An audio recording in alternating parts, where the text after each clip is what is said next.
Hello and welcome to another episode of Unstuck Transformation with Edge, and I am your host Hypnopunk.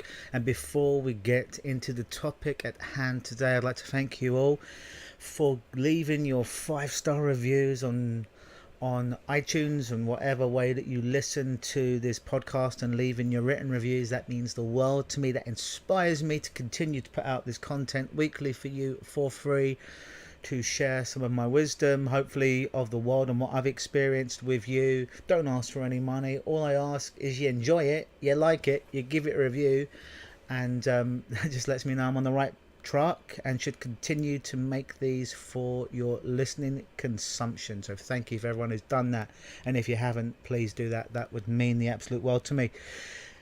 Oh, well, enough about that. Down to the business at hand today. And today's subject is love. Yes, love. Love, or love 2.0. What I want to talk about today. So what is love? Well, if we want to talk about love biologically, what happens in your body in the process of love, and what happens to your neurology, well, let me explain that to you. It's a sympathetic nervous system caused norepinephrine to stimulate your sinoatrial node. A stress response diverted blood flow from your stomach and intestines. That's what felt like butterflies. The ventral tegmental, the area, sent signals to your nucleus accumbens. And I'm sure that I mispronounced some of those, but that's what's happened scientifically inside of you when you fall in love, when you feel butterflies. And then what happens is, the more you anticipate being around that person that you love, that anticipation of reward is dopamine, and it starts pumping the brain chemical inside your body, a neurotransmitter, which then in turn causes oxytocin to be secreted, to be dumped into your bloodstream, and give you that potion of devotion, which continues to grow stronger. And oftentimes what happens is your judgment will be impaired by reaction inactivity. So your amygdala, the part of your brain that's responsible for emotional responses, and the frontal cortex of the brain. Then when you fear you might lose that love, the serotonin level inside you, the neurotransmitter, the brain chemical that tells you that, allows you to feel good, quite frankly, and to feel love in some shape or form, starts to fall, producing anxiety. And then when that serotonin starts to rise again, you start to feel comfortable and calm, because oxytocin starts to get released into your body. And every time you touch, you're around about that loved person, that oxytocin starts to get dumped more and more into your bloodstream. Because oxytocin is the potion of devotion, and you get a little bit of dopamine and a little bit of serotonin in there. And that's what love is. You're not listening to this to find out the biomodular signatures of what love is, or maybe some of you are, maybe some of you geek out on that kind of stuff as well. But that's what's happening to your body, that's what's happening to your brain when you love someone. Now, oftentimes, and listen, I put myself into this category. I thought as a little boy, all I saw about love was my parents, and that was a very unorthodox love relationship, if you will. And really, Hollywood. Yes, Hollywood. I got all my cues and markers from Hollywood, and quite frankly American TV shows. So I thought that's what love was, and Disney movies. Well, not so much of the Disney movies. I am a guy with ample levels of testosterone after all. But you would find that one person, and there's only one person, right? There's only one person to find that you would love, and they would love you. And no matter what hardships you had endured, that you were currently going through, you'd find that person that would love you, and it would just balance out the world, and everything would be okay, and you would live happily ever after. How'd that work out for you? It didn't quite work out so well for me for quite some time. Because see, what I realised is in my life as a 38-year-old man, I have been in love multiple times with multiple girls. I have loved many different people. Romantic love, friendship love, maternal, paternal love as well. There are many different forms of love, and we're going to perhaps address as much as we can here today. certainly from my perspectives. But let's go back on the theme of romantic love, if you will. I don't believe in the concept that there is necessarily one and only one person for you on this earth. I don't subscribe to the context. I don't subscribe to the belief that you are half of somebody, and then when you meet your soulmate, your life mate, if you will, which are two separate things. See, a soulmate is perhaps somebody that you've met in many different lives, many different incarnations, if such a thing, or reincarnations exist. But it might not always work out perfectly with that person, yet you keep attracting them and falling for them as they do for you in different reincarnations of your life. And it might not always work out. You might break up like like Ross and Rachel from Friends, or like Bruce Willis and Sybil Shepherd from Moonlighting. There's an 80s and 90s reference for you there, because I'm an 80s and 90s kid. Told you I got my concepts of love originally before they were field tested in my life from American movies and TV shows.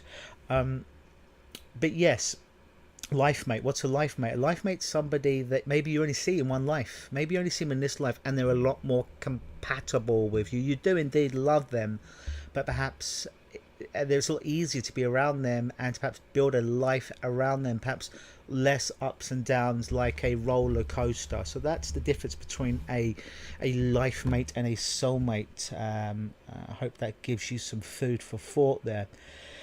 So love, this thing that you can get, and love's not a permanent thing, guys. No, you might not want to hear that, but love, romantic love, that bubble is not a consistent thing that's there all the time. Like, I don't know if you're listening to this with your most beloved romantic love next to you by your side, or if you're alone in your house, what you're doing, I don't know. But just until I asked you this question, you probably weren't thinking of the most loved person in the world to you. So where was the love then? And now you probably think of them and like you get those warm fuzzy feelings inside you. But see, the concept of love, for the most part, the biochemical reactions to people is when you're in their present. And there's different forms of love. There's the form of love like you have romantic love, the head over heels love, the obsessed love, the my one and only love, right? You've had that. Hopefully you've experienced that. There's a kind of love as well that you'll have from friendships, just what's the word I'm looking for? Just a neutral friendship of someone that had nothing to do with sex or romance. But you just love someone. Like my best friend growing up was a boy called Ahmed, and I loved this guy. Did I have romantic love for him? No, not on any level. Not that there's anything wrong with that, but I loved this guy. This guy was fucking awesome, and helped me to become the man that I am today. So I had a lot of love for this guy. True love. Don't have a bad thought about this guy, but it was very, very different from the romantic love that I have with my girlfriends now. There's a kind of love that you might have when you have an interplay with someone who's even an associate. Perhaps you're at the gym. Perhaps you're walking down the street and you just get chatting with someone for no particular reason, and it's a fun interplay of words. And you just feel, oh, that's kind of cool, that's kind of fun. Ladies and gentlemen, I'm here to tell you that's a form of love. Is it romantic love? No. Is it sexual love? No. Is it even the kind of love that you've had with one of your great friends? No. But how your body reacts to it is a form of love, a sharing of stories. I'll give you an example of this. Here's a story. Let's just say you're on a train trip, all right? And you're sitting on a train, and you're sitting next to this woman, and you get talking. It's a long trip. It's 4 or 5 hours, like Ottawa to Toronto. And she starts to tell you about her life, and she starts to share a story of when she went to prom, that she actually had 2 dates and she had to break half her time up with one date, half the time up with the other date, because she didn't want either of them to know about one another, but she loved them both at that particular time. And then she ended up getting into a minor car accident, minor fender bend of her car as she was driving to the prom. So she never actually get to the prom. The police pulled her over, but there was no damage done, and they didn't even give her a ticket. They just gave her a warning.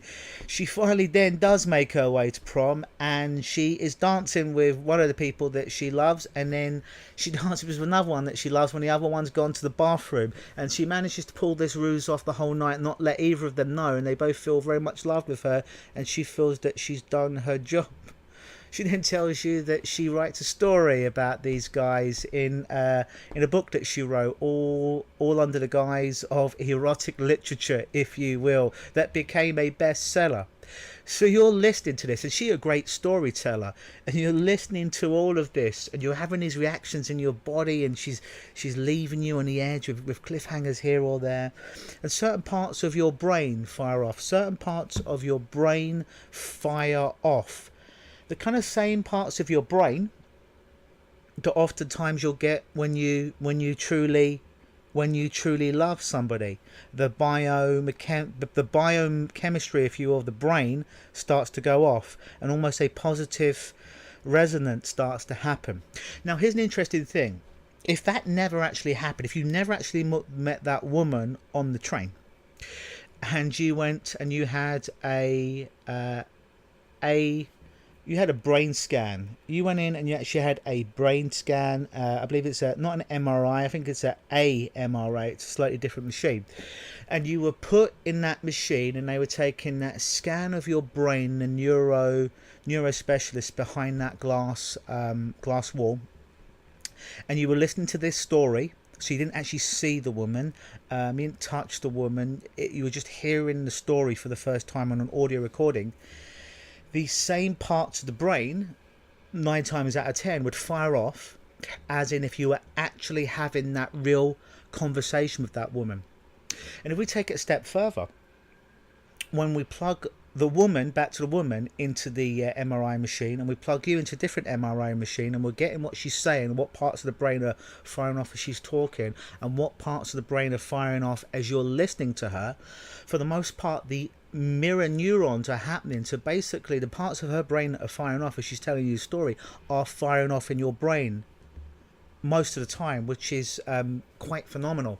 So oftentimes we say in hypnosis and change work that treat the world as you want to be treated, because we, on a quantum physics level, there's a thing called mirror neurons, that basically how you feel strongly is oftentimes going to be reflected back to people in your presence. Hence, when I do change work with people, especially if it's physical change work, I'll get myself into a certain state, and I have this total belief that I can help these people. I truly do. And without me having to see anything, allow myself to be a vessel for healing, if you will, even if it's only make believe, that those neurons are happening in my body, and unconsciously my client is picking up the mirror neurons and starts to, when we're in rapport with one another, start mirroring back and starts to feel that difference in their body.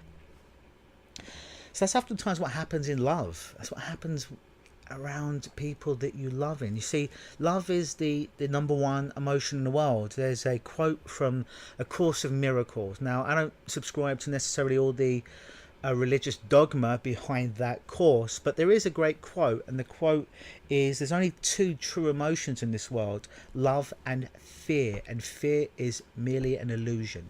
Fear, false evidence appearing real, FEAR. So there's only love. There's only love out there. That's all there is. Many different forms. You can fall out of love, you can fall in of love. I am of the belief that you can totally be in love with somebody, and for whatever reason you break up, and perhaps you never see that person again, and you have very many, easy for me to say, I've been drinking a lot of 7-Up today, Diet 7-Up, but you may never see that person again, have lots of wonderful, fulfilling, romantic relationships in the meantime. But it's probably still a part of you that loves that person. Would you ever want to get back with them? No. Would you ever want to even see him again or have a conversation with them? Probably not. But there's still a part of you that loves them, because it's never truly that person you're loving. It's the part of them that you carry inside of us, because we carry parts of everyone around us. So oftentimes when we think we have problems with people, it's never actually the person we have a problem with. It's their internal representation that we have, that we store as a part inside of ourselves that we're consistently interacting. Because if you ever had the experience of getting really upset about somebody who perhaps wronged you, and that person's not in your life, hasn't been in your life for many, many years, but when you think about it, you still get upset about it. Well, when it happened, when they screwed you over, then yeah, you got upset. It was a trigger, but 5-10 years later, they're not in your life anymore, and you think about it, it still upsets you. What's upsetting you is that internal representation, that part of them inside that you carry around, because they ain't around for you to be interacting with. It's only you and that part. So it brings to mind that when we love someone, do we truly love them? Or do we just love that part of them, that internal representation that we store inside for them? Do we truly ever truly love someone else? Or do we love that part of them and what they potentially can do for us? See, there's been a upgrading in love recently, and I refer to a book called Love 2.0, where I get a lot of this scientific analysis and what's happening on the mind and body with love and different levels of love. And I'll share a story with you. I remember, this is probably about 8 years ago, I had a girl in my life that we were together on and off for about 5 years. I totally loved this girl. She's my second girlfriend, and she was older than me, and I was very, very young at the time. And long story short, we made up, break up, like any great Hollywood sitcom or movies, to build up drama on some level, because chemically we started to become addicted to that Oxycontin release and that serotonin dump that was going on. And basically, we'd broken up. Her name was Suda. We'd broken up and we were not together romantic for 3 or 4 years. And basically cancer came into her life, and she had cancer. When we were together for a period of time, we did some work together and it erased the cancer. It was gone for about 3 or 4 years completely, to the point where the doctors couldn't believe it. And we broke up. We went our separate ways, but we'd stay in contact somewhat. And long story short, before I came to Canada, she died, and it was heartbreaking. It was full of grief, and I grieved her in some form or fashion for about 2 years. After that, it was very, very, very painful. But the interesting about that was, I remember being in Canada, I remember being in Ottawa, and I remember being at a bus stop waiting to go to the dentist, and I was feeling this grief, this sadness. It was about 6 months after she passed away, and I was just feeling it. It was just horrible. And I just asked myself a question. The question was, in this very moment, could I feel total love? In this very moment, could I feel happiness? No drugs, no sugar, no embrace from anyone else. I'm standing at the bus stop. It's the winter time. It's about minus 20 degrees out there, in the full grasp of grief. And I just asked myself that question. Could I feel love in this moment, in all this darkness? Could I feel connection in this moment, in all this darkness? Could I feel happiness in the moment, in all this darkness? And my body started to respond, and I had this amazing feeling of love, of connection, of happiness, of euphoria. So here's the thing with love. If you've got someone special out there in the world, amazing. Make them feel loved. Make them feel connected out there. If you don't currently have someone at a level in your life, that's all right. Do you know where it starts? Is you love yourself, and not just you say to yourself in the mirror, "Oh, I love myself. I trust myself, and gosh darn it, I'm an amazing person." No, I'm not talking about that bullshit stuff. I'm not talking about going into your garden and saying there are no weeds, there are no weeds, there are no weeds, and there's a lot of fucking weeds in there and they're eating up all your flowers. No, I'm not saying that. But what I'm saying is, you truly love the person that you are. And because when you do that, when you truly love that person that you are, when you accept that person that you are, it doesn't mean you can't grow. It doesn't mean that you can't become more. It doesn't mean you can't become stronger. It doesn't mean you can't achieve more things. No, you can absolutely, and you should absolutely, reach that brass ring in the sky, so to speak. But are you enough right now? Sure. Can you love yourself right now? Sure. Are you enough right now?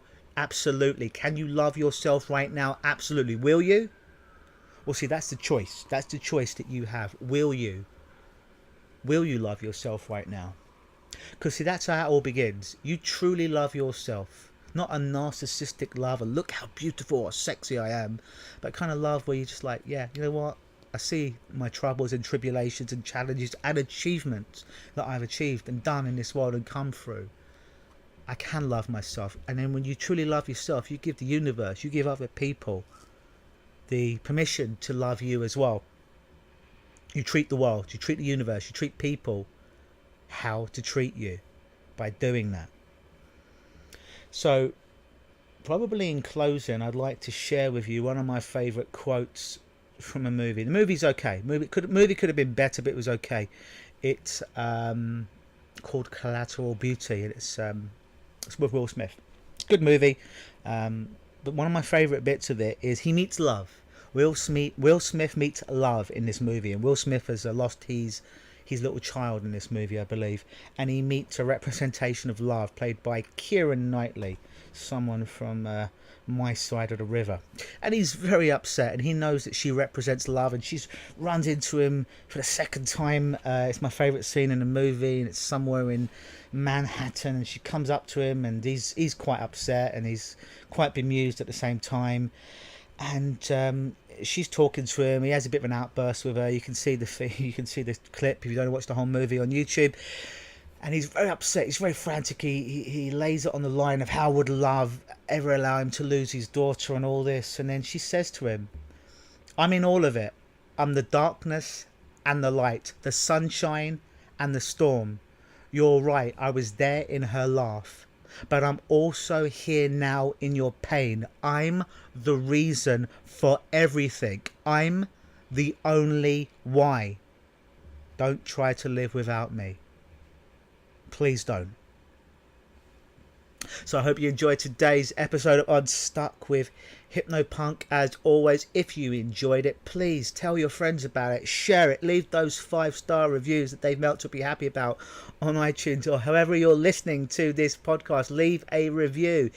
If you would like me to cover specific topics on personal development going forward, hypnosis, NLP, change work, health, fitness, no bullshit advice, then please drop me an email at mail, M-A-I-L, at lukenosis, LUKENOSIS.com.